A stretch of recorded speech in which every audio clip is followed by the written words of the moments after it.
See, actually, preventive action we have been taking all around. So, first 6 month murder figure have actually come down. அதை நான் just share பண்றேன். So, நீங்க சொல்றீங்க இந்த மாதிரி சம்பவம் நடந்தது, but our figures are proving otherwise. அது last year also நீங்க பார்த்தீங்க, Chennai was also நான் சொல்லலையா, இது NCRB data. It is the safest city for women in the country.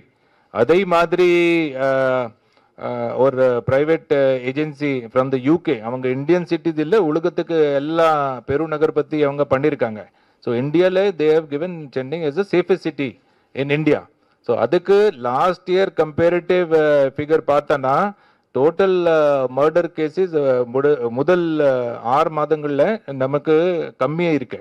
So we are having a reduced trend of murder cases. So இது I think just press note கூட, நான் last year and in the year comparative figure for murder, அதில் revenge murder எவ்வளவு இருக்கு அதை share பண்றேன். So அந்த murder case கடந்த ஆண்டுல முதல் 6 மாதம் 2023ல 63 murder இருந்தது. இன்னைக்கு தேதியில நமக்கு till 36/2024 58 murders தான். ஸோ இதில் 5 மர்டர் ஆக்சுவலி டிக்ளைனிங் ட்ரெயினில் இருக்கு நம்ம சென்னை சிட்டி பொறுத்த வரைக்கும். ப்ரிவென்டிவ் அரெஸ்ட் ஃபிகர் கொடுத்துட்டேன், என்சிஆர்பி டேட்டா உங்களை முன்னாடி இருக்கு, traffic road accident reduction data உங்களை முன்னாடி இருக்கு.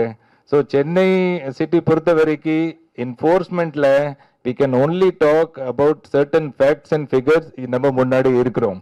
பட் இது போல we are only here for the public and serving as per the needs and requirement of the public.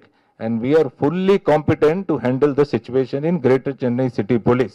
அதாவது நம்ம உறுதி, we will always be here for the people. பொதுமக்களுக்காக அவங்களை உதவிக்காக அங்கே இருக்கிறோம்.